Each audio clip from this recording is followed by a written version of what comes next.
more than you've ever seen in your life, but it's not the biggest. The USDA collection, U.S. collection in California has 1,500 different varieties of citrus. Wow. So this is a small subset of that, but nonetheless, here we are.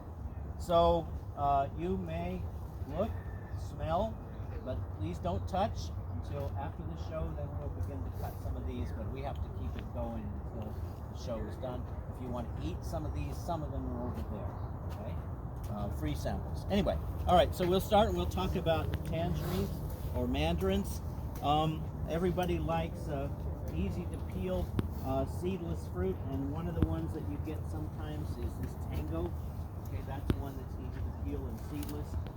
This one isn't seedless, but if you covered it with during bloom, it would be seedless. So this one is actually developed from this one. Okay, but this is one that you'll find in those bags of cuties or halos that you buy all the time. Another one that you'll find sometimes is well, this one, except that this one is old. I mean, you can see it; it's granulated. This should have been eaten in November. Okay, and by now it's old, but we have it here just to show that it's old. But sometimes that one is in there. We have some other ones which are very nice, frankly, if you like flavor and you don't mind seeds. You know, Americans are afraid of seeds sometimes, you know, because if you eat a watermelon, the tendrils will come up through your stomach and come out your ears and you'll die, you know. But if you decide that you don't mind seeds, frankly, there's a lot of these that are much sweeter than the ones you're buying in those bags of fruit, because they got seeds and they're not quite so easy to peel. So, what are some of those other ones? Well, this one, Daisy, is amazing at this time of year. Okay, it's really, really sweet. This one, Fairchild, was nicer in November and December. It's a little bit over the hill. It's also developed for the desert, along with its siblings, Fremont and Fortune. We have some other ones. These two here, the Okitsuwasi and the Owari, are the canned mandarin orange segments that you might have had before. Okay, that's what those are. Sometimes they're pretty much seedless and they're really loose skin like that. We have a couple of them here that are, this is an old one. This is a Chinese one that probably arrived here in the 1850s. It's called Tonkan. It's also very mild flavored. And then we have the Kinao and the Gold Nugget. And I put these in because these are late. Okay, they're really not quite ready to eat yet. They're still rather tart. Okay, so you would wait until February or March or April for these two. Okay. Here's another seedless one. It's very small. It's meant to be that small. It's seedless Kishu. It's from Japan. So all these mandarins are typically from China or Japan, or they've been developed by the USDA. Okay, that's where mandarins come from. Okay, so now we'll move to something else. All right. So the original grapefruit was a seedy white one. Okay, and then grapefruits are mutations. Citrus mutate all the time, and you end up with some fruit that's different. And what happens is the farmer who has that fruit may actually propagate it, and then you have another variety, and sometimes they'll put their name on it. Sometimes, in the case of the daisy, they'll put their wife's name on it, okay, which was a smart thing, okay. Anyway, this was Colonel Marsh back in the 1800s. Discovered that his seedy white grapefruit produced a tree with almost no seeds, and so it got named after him, Marsh Seedless Grapefruit. Well, as we went on then, there were continual, and we started selecting for pinker ones. So this is the red blush. This is a mutation of that. Okay, a farmer went out in his field one day and discovered, lo and behold, the fruit's a little bit different. Okay, then there's further mutations. There is the Rio Red, which is the one that you buy in the grocery store, probably. Okay. There is the Flame, which you might buy. It's a little bit small here. It's from Florida. Okay. It seems to be a bit smaller. And the Texas Star Ruby, which is actually the nicest coloration, but it also doesn't, it's harder to grow here. It gets sunburned and has some issues. So if you're going to plant one grapefruit and you want a red one, I would suggest this. Okay. Now, we have another one that we sometimes call a grapefruit, which is down there. So this is grapefruits, okay? Now we have, then, and if you have questions, by the way, I'll either answer them at the end or you can shout them out as we go. Did you say it's the sun that produces the seeds? And if you covered it, it'd be seedless. It's not the sun, it's the fact that there's other varieties and the bees cross-pollinate and then you get seeds. But you'll get fruit without bees. Most of these citrus varieties, not all of them, are I won't say they're self-fertile, they're parthenocarpic, which means that they make fruit without the necessity for pollination at all, okay? Oranges, lemons, limes, and grapefruit are all that way. You can cover the tree, you can have just one, and you'll be just fine, okay? Mandarins and pomelos is another story, okay? So, now, if you have an orange in your yard, and at Christmas time you go out there and you say, wow, it's not even ready yet, okay? It's too sour, I'm not ready for it. You probably have a Valencia, okay? And the Valencia is the best juicing orange that we have, okay? But it's not an early one. It's not ready in October, November, December. It's barely ready in January. It's really getting nice in February and March and April. And these are Valencias. And if you taste them later on in the day, or we may have some up there, you'll find out that they're not quite ready yet. They're a little bit more sour than some of these. These don't peel easily. They don't segment easily, but they do juice very nicely. And when you buy Florida orange juice later on in the season, this is the main one that they use. Now, some of this one is developed for the desert. It's actually out of South Africa, the Midnight and the Delta. Many of these came from Brazil. This is the Dom Joao. That one is sold here. It's got more seeds. The Floridians kind of like their orange juice to be orange, so they selected this one because it's a little more orange colored on the inside than the rest. This is called the Rhody Red. So these are all late season oranges, best for juicing. Those are called Valencias, okay? Now we all know about navels, right? And look at all the navels I got. I got a bunch of them all the way down, maybe to there, more or less. So I've got what? I don't know, a lot, okay? The original navel one is called this, Washington navel. Okay, this is still very regularly grown around here in Arizona, and up at the, for example, the Fort McDowell Reservation, they grow these, and they over here at Freeman's, the orange patches, they're probably growing these. And this arrived in the U.S. about 155 years ago. Okay, and the reason it's called Washington is because on its stop between Brazil and Riverside, California, it stopped at a greenhouse in Washington, D.C. Therefore, it's known as the Washington. It doesn't mean that George Washington ate one of these. Okay, that is not true. All of these others, including this one, which is the most interesting of them all, are all mutations. Okay, so for example, there was a farmer in Japan named Fukumoto who discovered that his Washington navels were earlier than the rest, about 2 weeks. Okay, so we have Fukumoto. That's for eating over there. We have some late ones. This is another early one. Fisher comes from California. Lane Late also comes from California. It's several weeks later. It will last into probably April. Okay, whereas the Washington won't. Atwood. This Bahia Nina SRA is a new one from Brazil, bred more for the desert. So they're all fairly similar in flavor. Navel oranges are easier to peel. They're easier to segment. They don't make as much juice. The quantity of juice isn't as much with the Valencia, nor is the quality of the juice. Navel orange juice will deteriorate in that it'll become bitter if you keep it in the fridge by itself for more than a couple, 3 days. Okay, whereas a Valencia orange juice will maintain its quality for weeks if you choose to do so. But from the standpoint of sitting on the 101 or the 202 in a traffic jam and you're not moving anywhere, it's much easier to eat a navel orange than it is a Valencia. So those are navels. Also, navels do tend to granulate similar to that mandarin, more so than Valencias do. That's sometimes a fertilization problem. Okay, so those are navel oranges, all right? So we've got the late juicing orange that doesn't peel easily, and we got the early, mid-season, or late eating orange that peels easier.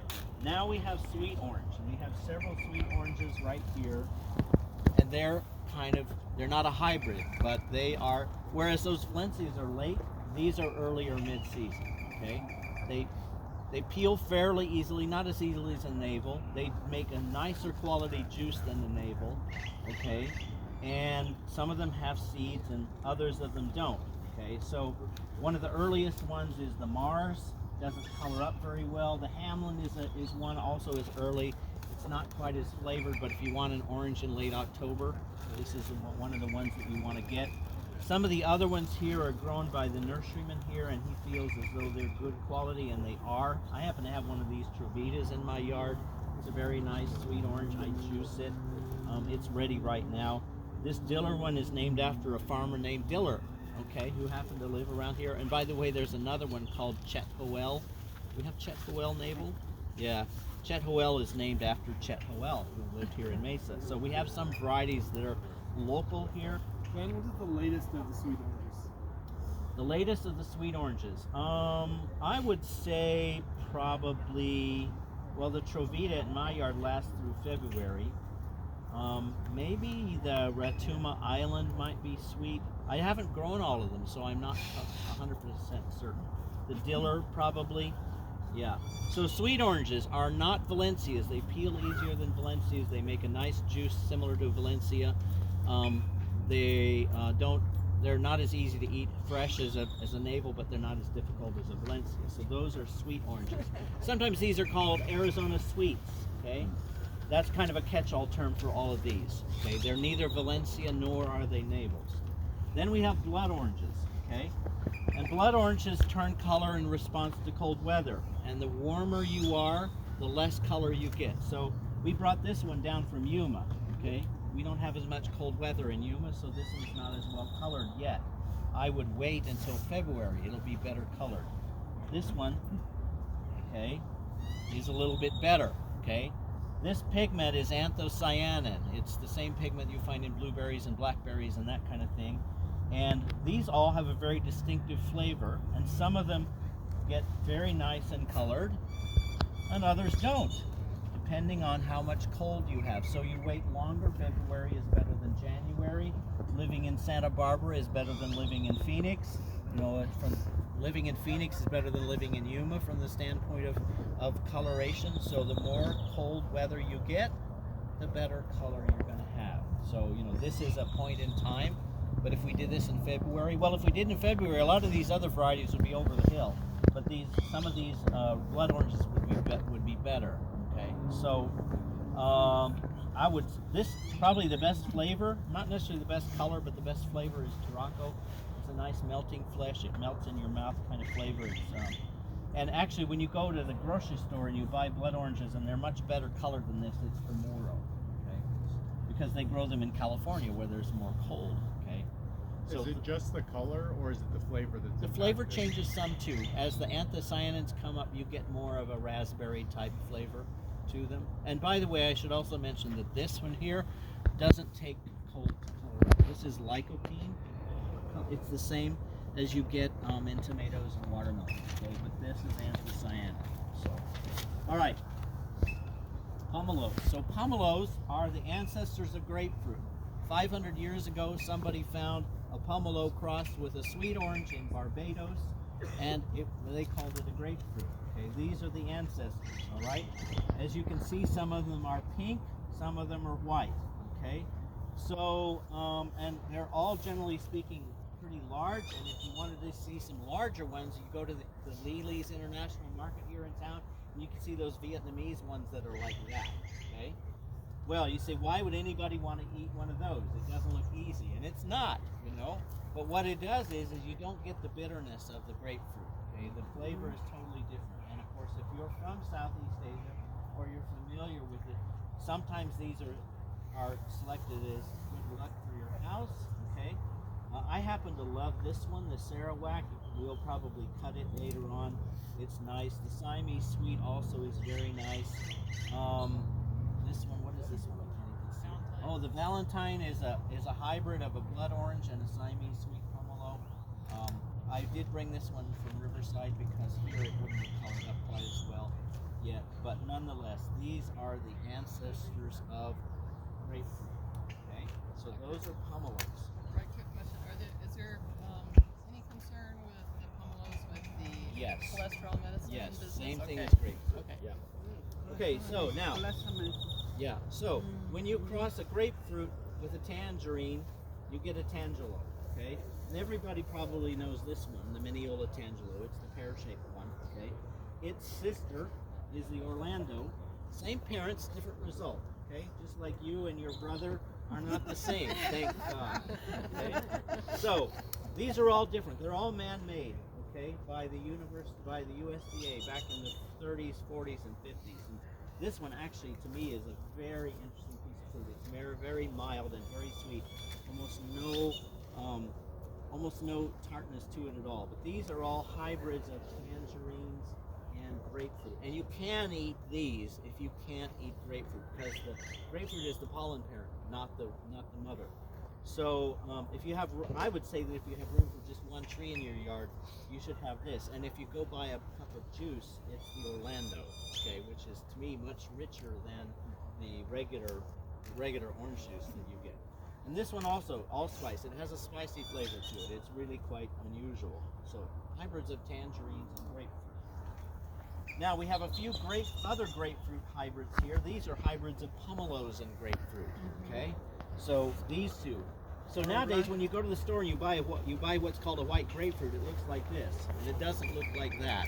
Okay, and this is a hybrid, and it's made by the University of California back in the 50s, and it's much sweeter than a regular grapefruit, and I believe it's on the tasting table up there. It so is. You should try it. It's really very nice. Unfortunately, again, we have the medication issue with this one, but they're ready about this time of year. This is its sister, the Mellow Gold. Okay, also very nice. Are those pomelo grapefruit? Pomelo grapefruit hybrids. Yep, pomelo grapefruit hybrids. This is a rather unusual fruit, which is very popular. And then we have the cocktail grapefruit, which is actually a mandarin pomelo hybrid. So you might call it a mandalo. Okay. So, but I put it here because it fits here better than anything else. It has almost no acidity. It can be sometimes very seedy, sometimes not. So these are pomelo hybrids with other things right here. Now we have limes, okay, and limetta. So this is a half-ear lime, which you use in Southeast Asian cooking, and you usually use it for this leaf. Okay, you don't eat the fruit, because if you put this lime in your Corona, you will ruin the beer. Nobody wants to do that, right? We have the Mexican lime. Where did the Harris lime go? It's down there somewhere. Or maybe I'm just missing it here. No, it's Is it right in there. front of me? Oh, there it is. So, of course, here's the limes. This is the Tahiti lime, the big one. Okay. This is the Mexican lime, the small one. When they're unripe, they look like this. When they're ripe, they look like this. Okay. They fall off the tree and fall into my swimming pool, and then they become white. And the pool guy doesn't like them very well. But you know, these we breed them small so they fit in the Corona bottle. But what can I say about limes? They're the most frost sensitive of all citrus fruits. Okay. We have the Australian finger lime, which is not a lime. Okay. You go to one of those fruit restaurants in Scottsdale and you pay an extra $5 to have this put on your fish. And we call it citrus caviar. See. And they're from Australia, naturally, Australian finger lime, and there's varying colors of these things, and they're from the bush, from the outback, and we've begun to develop them. So that's what that is. They're also quite drought tolerant, but they're not cold tolerant. Then we have the Ponderosa lemon. This is actually a pomelo lemon hybrid. Is there one that's a everbearing? I don't. Well, when I have a large tree, you'll have most of the fruit at a particular time, but you have an occasional fruit on and off throughout the season. So does that count? Probably. I don't know. So, 5 minutes left over. okay, I'll get through this in 5 minutes. So this is a pomelo lemon hybrid, Ponderosa lemon. What do you do with that? I don't know. But it's interesting. Yeah. Okay. Now we have a pink Eureka lemon, and we have this other lemon here. So Eureka lemons are different from Lisbon lemons in that they don't have thorns on them, but other than that, they're pretty much the same. The Lisbon, the Eureka. This is the one that you buy in the grocery store. This is a mutation. Okay, pink on the inside, variegated leaves. When they're immature, they're like that. Okay, they're really interesting. They're a little hard to grow here because they get sunburned a lot, because they don't have a lot of protection with the chlorophyll. But this is a mutation, and this is probably the sourest lemon you'll ever eat. Okay, it's not sweet by any means. So that's the pink Eureka. Then we have these two. This is the parent of the lemon, along with across a lemon. This was a sour orange, and you get a lemon. This is the Etrog citron. This is used in Jewish religious ceremonies. There's not much to do with this other than candy the peel. It's not very tasty, but it's important. And then if it doesn't, you have this one.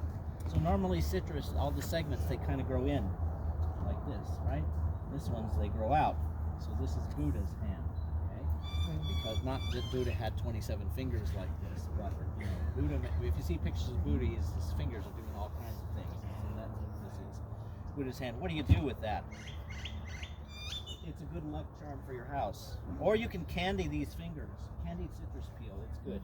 We have Meyer lemon, which is a hybrid of lemon and a sour orange. Not exactly, but similar to that. It's a little bit less. It's a little more cold hardy. It's a little bit more juicy. It's a little bit thinner peel. It's a little bit more orange color. It's a little bit more round color. That's Meyer lemon. Let me see. We have Tangors. Tangos are hybrids of tangerines and oranges. They originated in Jamaica. My favorite is this one, the Temple Tangor, but they all have a very interesting flavor. An unusual piece of fruit, which is quite nice.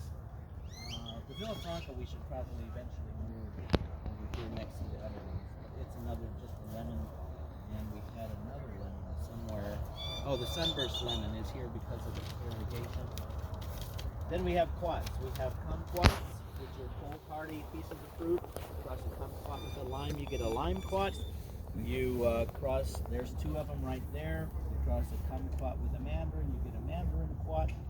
Cross a kumquat with a lemon, you get a lemon quat. Very good, very good. So, lots of sour fruit. Rancor is a sour orange type of fruit. Bergamot is the one, this oil is found in Earl Grey tea. It has a very distinctive rind oil. Sour orange is the one which is the ornamental orange, which is really, really sour that you make marmalade out of. What have I forgotten? I think that's about it. So there you go. Which one is the lima? Is this one the lima? Oh, the limetta. I forgot to mention the limetta. Yeah. So these are sweet limes. They are all, they don't have a lot of sweetness and they have no acidity whatsoever. So people in Mexico, they eat these, and also in North Africa, they're familiar with these. Like if you ever get a salted or preserved lemon in Morocco, they put it in a tagine. That's what these are. Not exactly this mill sweet, but similar. There's one called a Marrakesh. So, What's your favorite one? Kumquat. my favorite kumquat. You know, kumquats on a scale of 1 to 10, as far as I'm concerned, are about a 4. I'll eat one every once in a while. I only eat the peel. I don't know that I have a favorite. You know, I eat one to show that I eat them every once in a while, but you know, they're nice. You know, if you're in a cold area, they're really nice. You know, you Is that one of these that would be better for Central Texas? Oh, Central Texas. Well, if it gets below 20 degrees, you'll have to bring it in. So my son lives in Dallas, and he has a citrus in a pot. He brings it over and takes it. Can you taste this one? Yeah, you expect it. Yeah. Can you taste this one? You may not taste it until the show's over. I know, but so When you come back, when the show's over,